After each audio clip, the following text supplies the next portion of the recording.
দিতে হবে না। এই এদিকে আয়। আসসালামু আলাইকুম। ওয়ালাইকুম সালাম। ভালো আছেন ভাই? কেমনে ভালো থাকি?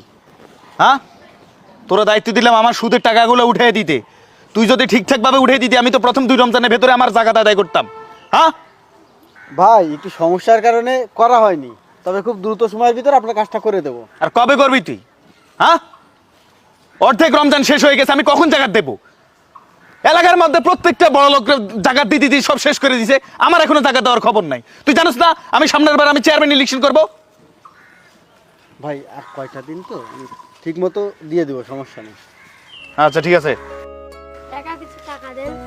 আসছো? আজকে তো খুচরা বান্ডিলটা নিয়ে আসি নাই, তুমি আসিও আমার বাড়িতে, আসিও, আমি দেবা নেই, ঠিক আছে? যাও, আমি দিই সব সময়।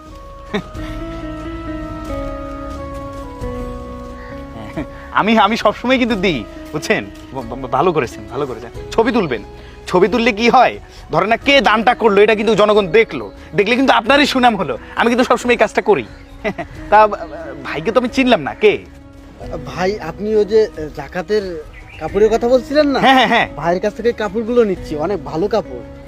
আরে ভালো কাপড়ের কি দরকার? শুনেন ভাই, আপনার দোকানে 2-3 বছর আগের যে মানে পুরানো ওই নতুন আর কি আছে না, লুঙ্গি শাড়ি, হ্যাঁ, কম দামের মধ্যে কোন রকম দেখাতে পারলেই হলো জনগণকে, আছে না এরকম? ভাই আছে, কিন্তু আপনারা দেওয়া যাবে না। আহা, আমি তো টাকা দিয়ে কিনবো, কোনো সমস্যা নাই। আপনি আমাকে কোটি টাকা দিলেও আপনাকে দেবো না। এ কি মানে কার সাথে কথা বলছি আমি? ভাই ভাই উনি এলাকার স্বনামধন্য একজন ব্যক্তি, উনি প্রতি বছরই জাকাত দিয়ে থাকেন। আপনি ওনার সাথে লেনদেন করলে ভালো একটা বেনিফিট পাবেন। আরে আমি প্রত্যেক বছর 10 থেকে 12 হাজার মানুষকে জাকাত দিই, বুঝে বলবে না? আর আমার কি কোটি কোটি টাকা আছে? আর তুমি দেখো নাই আমার লাভের টাকা ওকে দায়িত্ব দিছি, একটা সুদের টাকা এখন আমি পাইলাম না।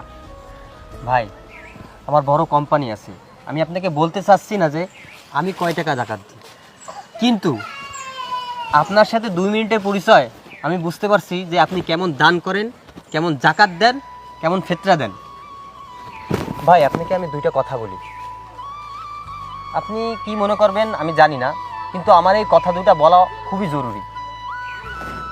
দেখেন, আমরা আল্লাহ তাআলার কাছে যখন চাই, হাত তুলে মুঠো মুঠো চাই, আল্লাহ তুমি আমাকে বাড়ি দাও, গাড়ি দাও, ব্যাংক ব্যালেন্স সব দাও, মুঠো মুঠো চাই।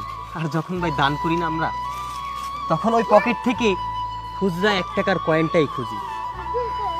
ভাই আমরা চাওয়ার সময় চাই, দেওয়ার সময় দেই না। আর আপনি ভাই জাকাতের কথা বলতেছেন, জাকাত কিভাবে আসে? আপনার সম্পদের বাড়তি টাকাটা আপনার জাকাত, কিন্তু আপনি কি করতেছেন? সুদের টাকা বাড়তি ধরতেছেন, সুদের টাকা দিয়ে জাকাত দিচ্ছেন। ভাই সুদ খাওয়া আর মাংস খাওয়া সমান। হাদিসটা হয়তো বা আপনারা জানেন, কিন্তু আপনারা এড়িয়ে যান। ভাই এইসব সুদের টাকা দিয়ে কোনো সময় জাকাত হয় না, এটাই দুনিয়ায় দাফন হয়ে যাবে। ভাই আপনি যখন কবরে পা দিবেন, ভাই আপনার এই জাকাত এইখানেই থেকে যাবে, কাল কিয়ামত পর্যন্ত থেকে উঠবে না ভাই।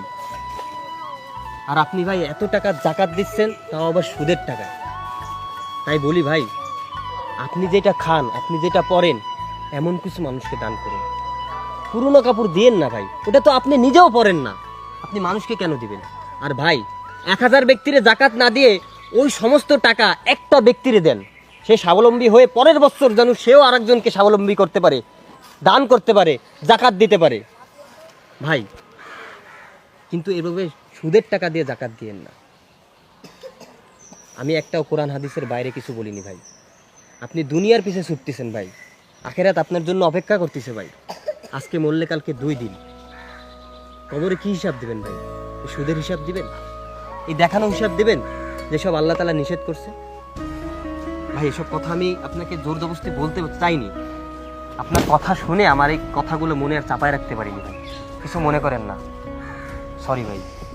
আসি ভাই আসলে এত কিছু তো আমি আগে জানতাম না। ভাই যে কথাগুলো বললো, আজকের পর থেকে আমি আর আপনার সাথে থাকতে চাই না ভাই, আমাকে ক্ষমা করে দিবেন। আসসালামু আলাইকুম। আর মহিম